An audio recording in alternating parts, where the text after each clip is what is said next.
Hello, everybody, and welcome back for another episode of the ISO Review Podcast, production of Simplify ISO.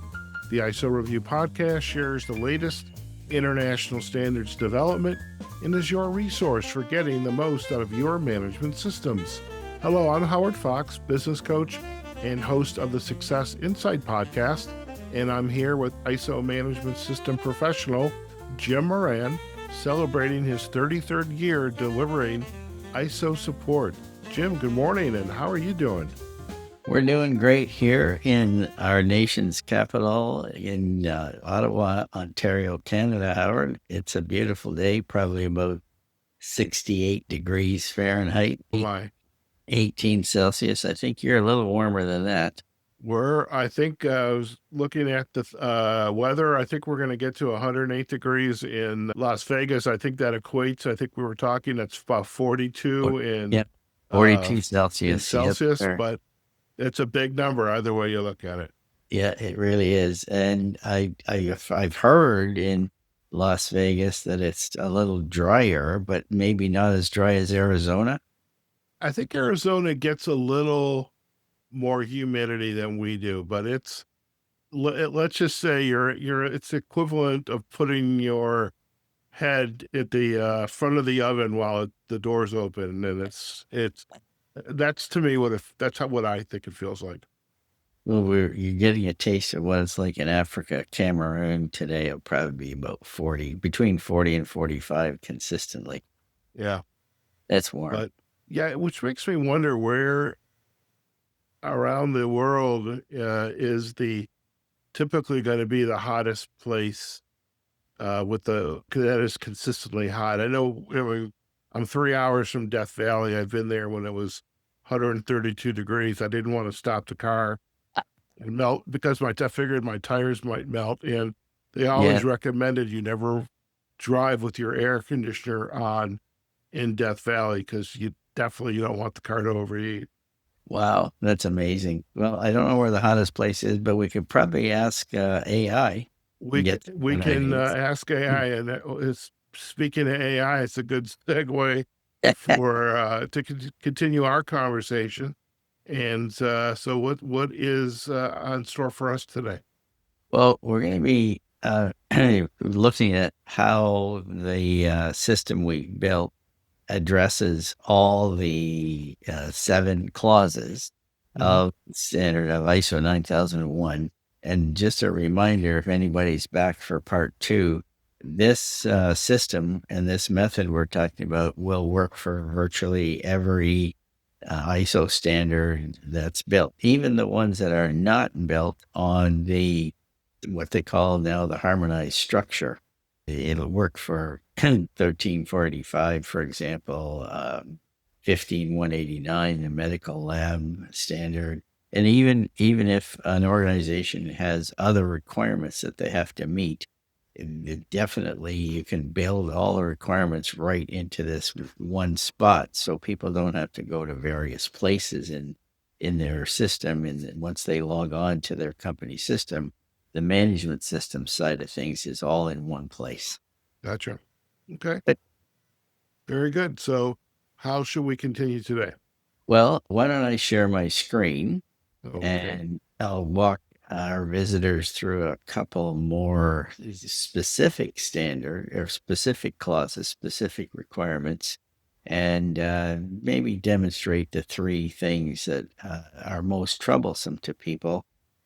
Document control being one of them, closing out nonconformances being another, and finally doing audits. And Okay.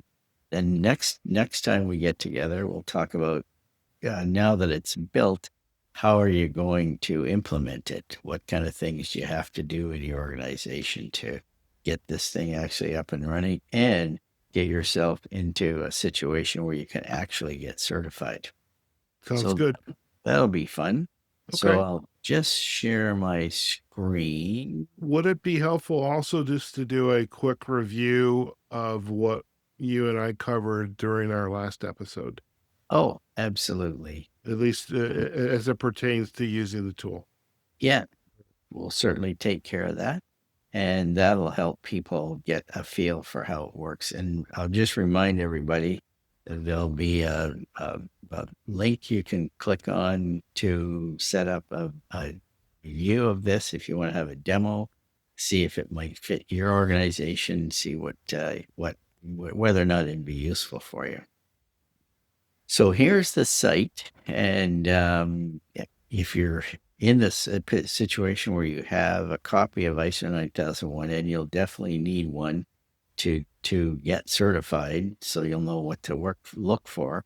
This is context. We looked at the context form last time and how to fill it in.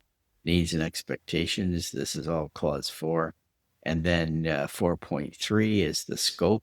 And you'll see here we've got a spot for the scope, providing services for industry to say as much as you can about it, for sure. And then this is where we always start. Clause 4.4 requires that you describe your processes in your organization, what you need to get the job done, and then show their interaction. So we have a lot of usefulness for a tool called Draw.io. It's free, open source, and you can make all these flowcharts with it. And in addition to that, you can save the flowchart, that tool, as a JPEG, and then you can add a hotspot to any of the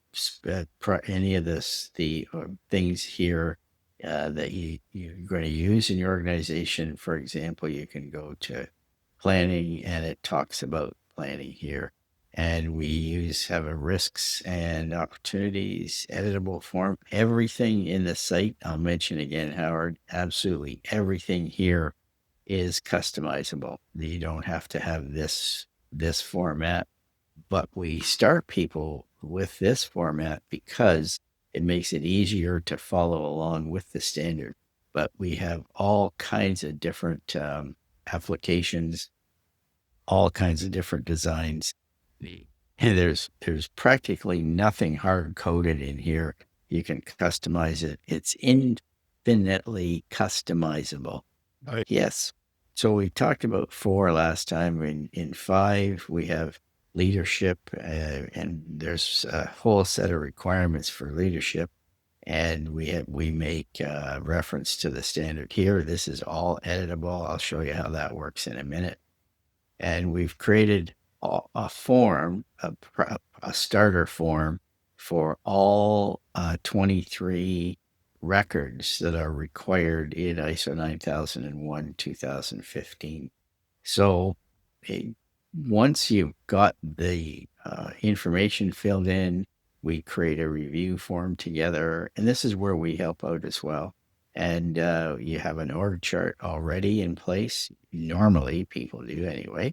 And the org chart goes here. If you wanted to, you can put job description in. But just like this clause 4, here's the help page for clause 4, intro videos on each of the clauses, and then some sample questions you can use for AI.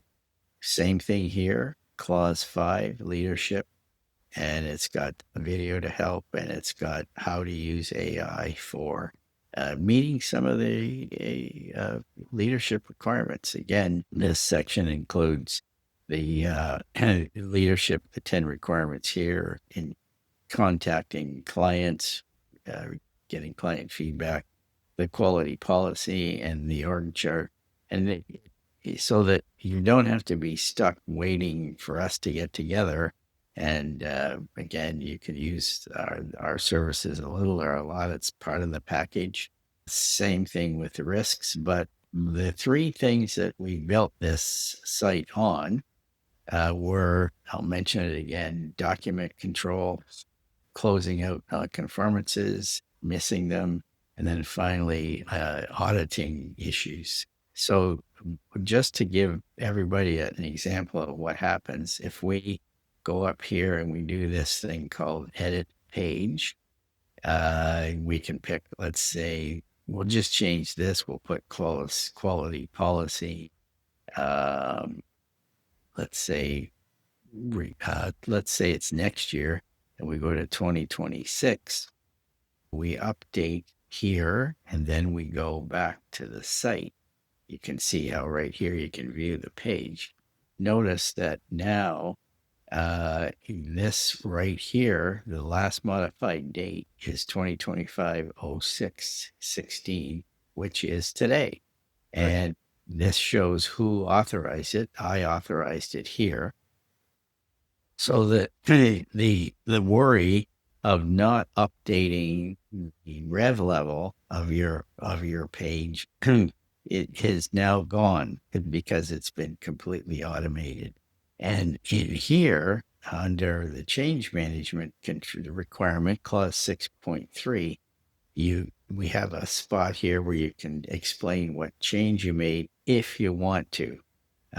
Let me just go back to this page again. And if we go to edit page,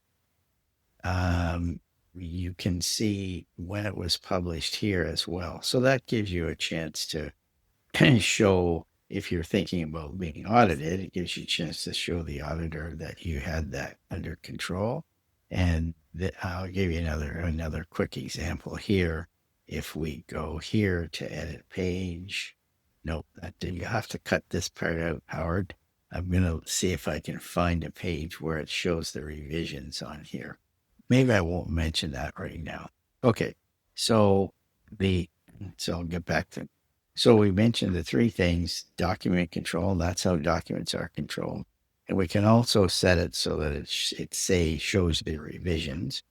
And nonconformances, the issues there are usually not closing the nonconformance out when you said you would, or not doing an effective root cause analysis. So what we did here in the improvement form, again, this is totally customizable by you. We've got the who submitted it, what the date was, opportunity, what is the opportunity for improvement or nonconformance, and then some description. And then we get the issue details. You can choose, you can add more things to this list or take things off. And this is the type of issue. And then you can prioritize it: emergency, critical, major, minor, and finally the status: newly open, review in progress, or closed. And some of our clients just use open and close. Again, you can design this any way you like.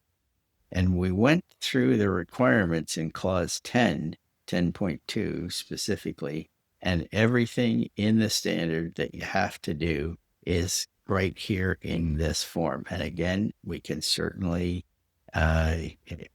design it any way you like. You can have as many people involved. You can do what's called a sequential form, where when you fill one part, send it off to where it needs to go, and then they fill it in, they send it off to the next step, and so on. And in clause 10.2.1e, you'll see a reference in the standard to review your risk analysis, risk and opportunity analysis. So we put this in here to make sure you didn't miss that step. And you can see here, Howard, there's a thing called a closeout due date. And you could start with a date, and anytime you need a date in this system, it drops a calendar out of there for you. So what happens is, let's say we go on to November. Let's make it 2025, since there we go. So now we've got this set for November 2025 to close it out. If November 2025 is getting close, let's say 2 weeks, and you can choose the interval. The person who is responsible for this, and you can add other recipients as well. The person who is responsible gets an email saying, "This is coming up. Are you ready to close it out?" And in the person responds, and this will continue. The emails will continue as long as the issue status is not closed. Once it's closed, the emails will stop. So there's another email that comes, Howard.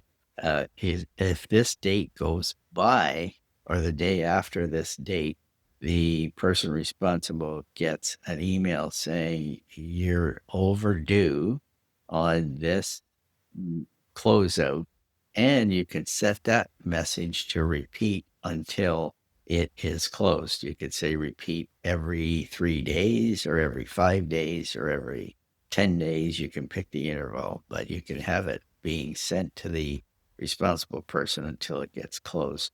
So once the data is in, using this form, then you can review the data and you'll see where we set the priority: critical, any, minor, emergency, major. And you can choose any words that you like. You don't have to use major, minor. You can choose pretty much anything.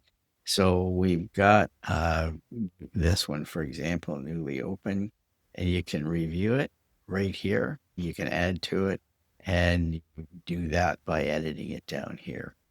So what this does is it gives you complete control of the whole nonconformance flow.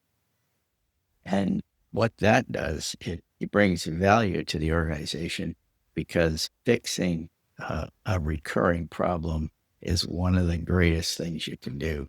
And it's remarkable or incredible how much mistakes cost and how much extra revenue you have to get in order to make up for the mistake. For example, if you're operating at a 2% net profit and you make a $1,000 mistake, you need to do $50,000 in new revenue to make up for that $1,000 mistake. It's a pretty scary number. So this helps you review and correct, do root cause analysis. There's a whole section in that form for the root cause analysis. You can use any technique you want: 8D, about 5 Ys, Ishikawa fishbone. That's my favorite. So you have a better chance of getting a good corrective action put into place. So that takes care of one of the three, or two of the three, I should say. The document control is automated. Here's the last modified date. The nonconformance tool is simple to use and extremely effective. And the last one is this thing in performance evaluation called internal audits. So you would start by putting your internal audit flowchart together with Draw.io if you wanted to. You can make up an audit tool or an audit plan here, the annual plan, and you could put as many things down this column as you want. This is January, February, March, April, May, and so on. I recently have got a lot of my clients using first quarter, second quarter, third quarter. Makes it a little simpler. And of course, you've always got, excuse me, management review the last quarter, and you can split your company into three quarters as far as looking at what you want to do. So when we also look at the audit, doing the audit and reviewing the results, we start by gathering the results with all your processes. You can see here who the auditors are, and you want to email the checklist to. You can add names in here and what the audit criteria are. I've given some examples: 14,000, 9,001. Maybe you're auditing nonconformance reports. Maybe you're auditing documentation. And you put the date of the audit in here. Start with the department or area. Let's say incoming. And then you go to the system documentation ID, 1, 2, 2, 3, I guess you'd call it incoming inspection. And then ISO clause for, let's see, 8.5. We'll use that for now. So the activity is receiving, and you could put so this is where you would look as the auditor. You'd look at some evidence to confirm that the audit receiving reports were done correctly. You'd give maybe 5 examples of incoming inspection reports. And then you would also look at competence of the person who's doing that work. So you've got all your evidence here, you got competence here.. Competence is clause 7.2, awareness is clause 7.3. And instead of asking, are you following the procedure? Because following a badly written procedure isn't going to make your company work well. You ask instead, are we getting the right result? Are the risks being managed well, and have opportunities for improvement been explored? And if everything there is okay, you get a score of 25. If you change OFIs, let's say getting the right result, if you're not getting the right result and it's just off by a bit and you get a 4, this turns to 24 and this pops up opportunity for improvement. Are we getting the right result? So you write in here what it is. If it's worse than just a bit off and it's a nonconformance, then this drops down again for this particular activity. And then instead of opportunity for improvement, it pops up nonconformance. And the other thing we can do is we can make, when you fill something in here, we can actually make the improvement form pop up. So we have the one step, one activity, and then you just click this add button and it goes to the next requirement, whatever it is, the next step in the activity. And I have my clients follow the flow chart from one activity to the next. So that takes care of the 3 things we talked about: document control, handling nonconformances, and then internal audits. So the typical things with internal audits, Howard, are people not doing the audits on time. So we could build an automated reminder for you. So you'll get a letter, an email, maybe a month before the audit is supposed to start. And then you just put the date in that you finished it. Or the other option, it's kind of cheating, would be to change the timetable to actually reflect when you did the audits. The other issue with audits is that sometimes you do an audit and you don't get the results of the audit, especially nonconformances and OFIs. You don't get them added to your nonconformance tool. So that's why we have this pop up when you miss the mark on either an action or meeting it's, let's say, on time delivery, anything like that.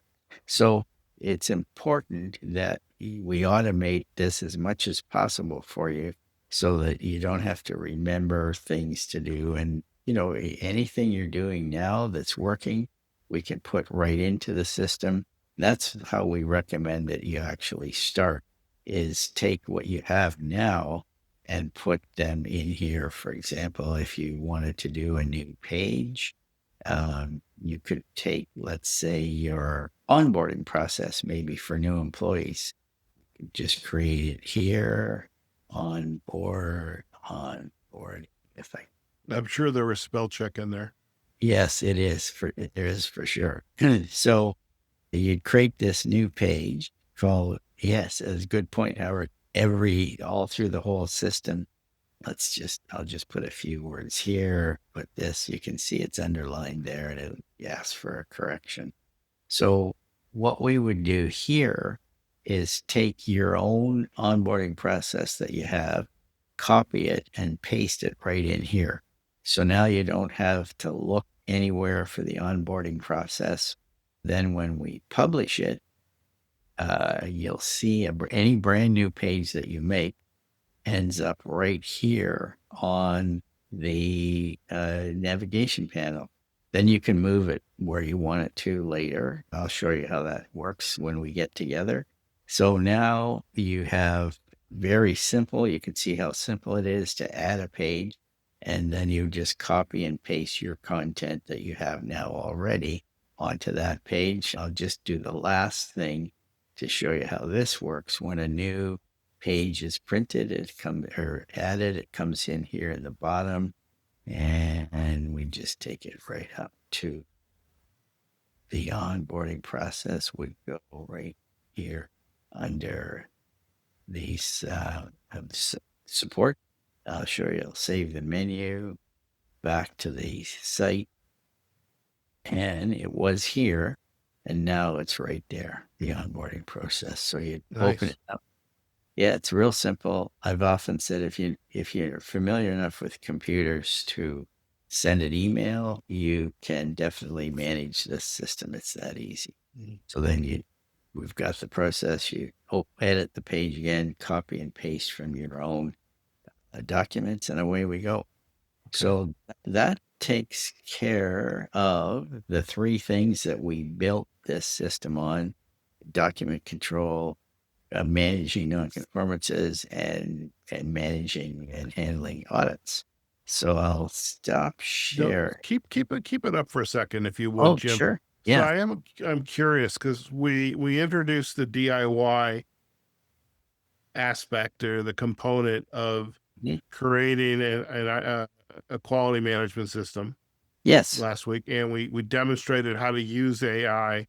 Hmm. These processes, document control, managing nonconformances, managing audit issues, creating new sections. It's all very much the flexibility of the system. And I was just curious, and this is probably a leading question, but where do you see perhaps in the future more AI type activities coming into play? Do you have a sense of that? I've been thinking about that a lot, Howard, and I actually can envision. I don't know how many years from now, maybe not too many, or maybe quite a few. I'm trying to imagine the registrars, the people who bestow your certificate on you. Imagine them using it with this kind of management system, electronic like this. I'm imagining the registrars asking AI if your submissions meet the requirements of the standard. So it could save the registrars. They still have to have auditors to assess the results, but it could save lots of time and lots of definitely travel time. And Mhm. during COVID, we've got a 20 some odd clients on this system, and the registrars auditors were able to do all the audits remotely. And so not AI would make that possible as well.